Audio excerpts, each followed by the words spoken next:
आगामी लोकसभा चुनाव में मायावती अकेले उतरने का ऐलान कर चुकी हैं। कांग्रेस सपा की राहें मेल खाती दिख नहीं रही हैं और सपा के साथ रहे जयंत को भी अब बीजेपी अपने पाले में कर चुकी है। इसके बाद अब बीजेपी ने यूपी में अकेले बचे अखिलेश की नींदें उड़ाने के लिए अपना सबसे बड़ा कार्ड चल दिया है।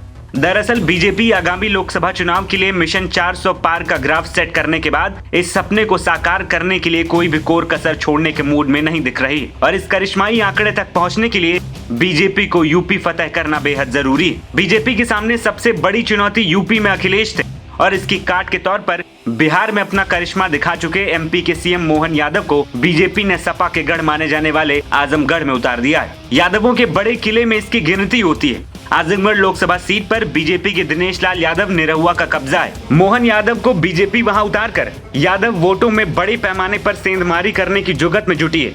मोहन यादव के सीएम बनने के बाद से साफ हो गया था कि एमपी से बिहार और यूपी को साधा जाएगा। लोकसभा चुनाव से पहले बीजेपी ने इस पर अमल करना भी शुरू कर दिया है। इसका असर भी दिखने लगा है। बिहार फ्लोर टेस्ट के दौरान तेजस्वी यादव को यादव विधायक ने ही धोखा दे दिया। 2000 से लगातार चुनाव यादव जीतने वाले प्रहलाद यादव ने पाला बदल लिया। ऐसे में कहा जा रहा है कि ये मोहन यादव का ही असर है। बिहार में यादवों को लगने लगा है कि पिछलग्गू बनने का कोई फायदा नहीं है। साथ ही यादवों को आगे बीजेपी ये संदेश दे रही है कि पार्टी में किसी को भी मौका मिल सकता है। भारतीय जनता पार्टी के द्वारा अपने एक एक विधानसभा एक एक लोकसभा में हर जगह पार्टी का मत प्रतिशत बढ़े, भाजपा के पक्ष से लोग जुड़े, इस नाते से पूरा देश का अभियान चल रहा है। खासकर इनकी क्लस्टर रचना हमारे द्वारा माननीय राष्ट्रीय अध्यक्ष नड्डा जी द्वारा बनाई गई है और इसी सिलसिले में अखिल भारतीय प्रवास कार्यक्रम चालू है।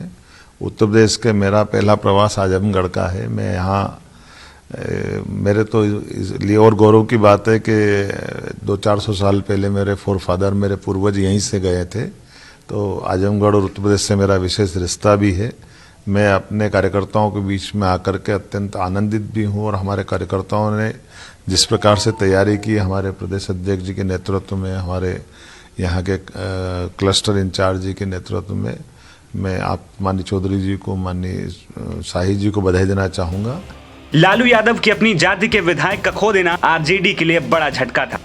वहीं मोहन यादव के आजमगढ़ दौरे के गणित को समझें तो आजमगढ़, मऊ, गाजीपुर जैसे इलाकों में यादव वोटर काफी तादाद में हैं। ये परंपरागत सपा का ही वोटर माना जाता है। इसी कारण बीजेपी ने मोहन यादव को मोर्चे पर लगा दिया है। मोहन के माध्यम से उनके वर्ग को संदेश देना चाहती है। वहीं मोहन की ससुराल सुल्तानपुर में होने के कारण उनका यूपी से भी गहरा नाता है। ऐसे में एक असर ये भी पड़ने की संभावना है। वहीं मोहन यादव आजमगढ़ में बीजेपी कार्यकर्ताओं संग बैठक कर रहे हैं और आगामी लोकसभा चुनाव को लेकर रणनीति तैयार कर रहे हैं। वहीं अपने दौरे के दौरान मोहन 5 लोकसभा क्षेत्रों की चुनाव संचालन समिति के साथ बैठक करेंगे और उन्हें संबोधित कर लोकसभा चुनाव की रणनीति तैयार करेंगे। इस दौरान यूपी बीजेपी के प्रदेश अध्यक्ष भूपेंद्र चौधरी भी उनके साथ मौजूद हैं। लेकिन देखना यह होगा कि क्या अखिलेश यादव के आगे बीजेपी की रणनीति कारगर हो पाएगी या फिर नहीं। एनबीटी ऑनलाइन की रिपोर्ट।